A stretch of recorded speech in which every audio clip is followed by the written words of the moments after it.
ಜನರ ನಿದ್ದೆಗೆಡಿಸಿದ ಚಿರತೆ ದಾಳಿ, ಭಯದ ವಾತಾವರಣದಲ್ಲಿ ಅರ್ಕೇರಾ ನಿವಾಸಿಗಳು.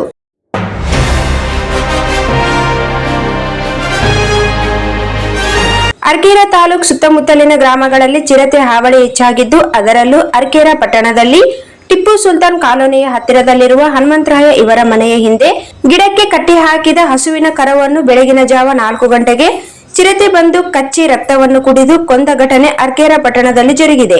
ಅರ್ಕೇರಾ ದೇವದುರ್ಗ ಮುಖ್ಯ ರಸ್ತೆಯ ಪಕ್ಕದಲ್ಲಿರುವ ಇವರ ಮನೆಯಲ್ಲಿ ಕಟ್ಟಿ ಹಾಕಿರುವ ಹಸುವಿನ ಕರುವನ್ನು ತಿನ್ನಲು ಬಂದಾಗ ಅವರ ತಾಯಿ ಸಿದ್ದಮ್ಮ, ಗಂಡ ರಾಚಪ್ಪ ಜಾಗಟ್ಕಲ್ ಇವರು ಹಸುವಿನ ಕರು ಒದ್ದಾಡುತ್ತಿರುವುದನ್ನು ಶಬ್ದವನ್ನು ಮನೆಯಿಂದ ಹೊರಗಡೆ ಬಂದು ನೋಡಿದ್ದಾಳೆ. ಚಿರತೆಯು ತಿನ್ನುವುದನ್ನು ನೋಡಿ ಕೂಗುತ್ತಾ ಮನೆಯೊಳಗೆ ಹೋಗಿದ್ದಾಳೆ. ಕರುವನ್ನು ಅಲ್ಲಿಗೆ ಬಿಟ್ಟು ಚಿರತೆ ಓಡಿ ಹೋಗಿದೆ.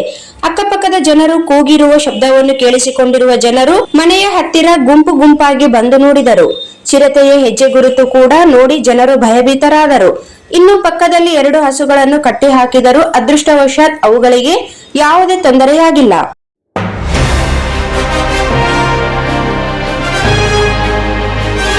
ಮುಖ್ಯ ರಸ್ತೆಯ ಬದಿಯಲ್ಲಿ ಚಿರತೆ ಓಡಾಡಿರುವುದಕ್ಕೆ ಆತಂಕ ತಂದಿದೆ. ಇದಕ್ಕೆ ಅರಣ್ಯ ಇಲಾಖೆ ನಿರ್ಲಕ್ಷ್ಯ ಕಾರಣವೆಂಬ ಗಂಭೀರ ಆರೋಪವು ಸಾರ್ವಜನಿಕರಿಂದ ಕೇಳಿ ಬರುತ್ತಿದೆ. ಜಾನುವಾರುಗಳನ್ನು ತಿಂದು ಬಿಟ್ಟು ಹೋದ ಮೇಲೆ ಸ್ಥಳಕ್ಕೆ ಬಂದು ಪರಿಶೀಲನೆ ಮಾಡುತ್ತಾರೆ. ಈಗಾಗಲೇ ಚಿರತೆ ಹಾವಳಿಗೆ ಹಸು, ನಾಯಿ ಬಲಿಯಾಗುತ್ತಿರುವುದು ನಿಯಂತ್ರಣಕ್ಕೆ ಮುಂಜಾಗ್ರತಾ ಕ್ರಮಗಳನ್ನು ಕೈಗೊಂಡಿಲ್ಲ ಎಂದು ಸಾರ್ವಜನಿಕರು ಆಕ್ರೋಶ ವ್ಯಕ್ತಪಡಿಸಿದರು. ದಿನಾಂಕ 10ರಂದು ಕೆ. ಹನುಮಂತರಾಯ ನಗರ ಜಮೀನಿನಲ್ಲಿ ಕಟ್ಟಿ ಹಾಕಿದ ಹಸು ರಾತ್ರಿ ಸಮಯದಲ್ಲಿ ಚಿರತೆ ದಾಳಿ ಮಾಡಿ ತಿಂದು ಹಾಕಿದೆ. ಈ ಪ್ರದೇಶದ ಸಮೀಪದಲ್ಲಿ ಗುಡ್ಡಗಾಡು ಪ್ರದೇಶವಿದ್ದು ಹಗಲು ಅಲ್ಲಿ ವಾಸ ಮಾಡಿ ರಾತ್ರಿ ಆಹಾರಕ್ಕಾಗಿ ಚಿರತೆ ಹೊರಗಡೆ ಬರುತ್ತಿದೆ.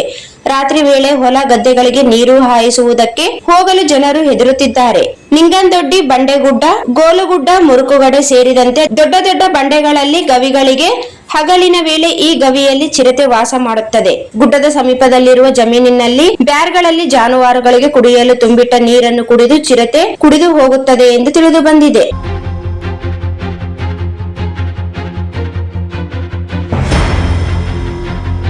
ಅರ್ಕೇರಾ ಪಟ್ಟಣದಲ್ಲಿ ಸ್ಥಳ ಪರಿಶೀಲನೆ ನಡೆಸಿ ಹೈ ಅಲರ್ಟ್ ಘೋಷಿಸಿದ್ದಾರೆ. ದೇವದುರ್ಗ ಪ್ರಾದೇಶಿಕ ಅರಣ್ಯ ವಲಯದ ಅರಣ್ಯ ಅಧಿಕಾರಿ ಮೊಹಮ್ಮದ್ ಅಲ್ಲಾವುದ್ದೀನ್ ನೇತೃತ್ವದ ಜನ ತಂಡವು ಪ್ರದೇಶವನ್ನು ಪರಿಶೀಲಿಸಿದ್ದು, ಚಿರತೆ ಸೆರೆ ಹಿಡಿಯಲು ಈಗಾಗಲೇ ಬೋನ್ ಮತ್ತು ಕ್ಯಾಮೆರಾ ಟ್ರಾಪ್ಗಳನ್ನು ಅಳವಡಿಸಲಾಗಿದೆ.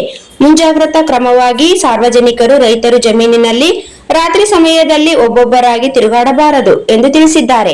4 ಚಿರತೆ ಸೆರೆಗೆ ಬೋನ್ಗಳನ್ನು ಇರಿಸಿ ಕಾರ್ಯಪಡೆಯನ್ನು ರಚಿಸಿದ್ದೇವೆ. ಜನರು ಭಯಪಡುವ ಬದಲು ಮುಂಜಾಗ್ರತಾ ಕ್ರಮಗಳನ್ನು ಪಾಲಿಸಿ ಜೀವಹಾನಿಯಾಗುವುದನ್ನು ತಪ್ಪಿಸಲು ಅರಣ್ಯ ಇಲಾಖೆಯೊಂದಿಗೆ ಸಹಕರಿಸಬೇಕು ಎಂದು ತಿಳಿಸಿದ್ದಾರೆ. ಈ ಸಂದರ್ಭದಲ್ಲಿ ಅರಣ್ಯ ವನಪಾಲಕ ಗುದ್ದಪ್ಪ, ಸಂಗಪ್ಪ, ಹುಸೇನ್ ಬಾಷಾ, ಬಾಬು, ಮಂಜುನಾಥ್ ಗೌಡ, ಶಿವಗೇನಿ ಗುಜಪು, ವೀರೇಶ್ ಬೇರಿ, ರಂಗಪ್ಪ ಗಾಲಿ, ಸಾಬಣ್ಣ ನಾಯಕ್, ಮದಕನ್, ಹನುಮಣ್ಣ ಗೌರ್ಮೆಂಟ್, ಸುರೇಶ್ ಗೌಡ, ವೆಂಕಟೇಶ್ ಗೌಡ, ಅಮರೇಶ್ ಬೋವಿ, ನಾಗೇಶ್, ವೆಂಕಟೇಶ್, ಶಿವರಾಜ್, ಪಿ. ಹನುಮಂತರಾಯ ಉಪಸ್ಥಿತರಿದ್ದರು.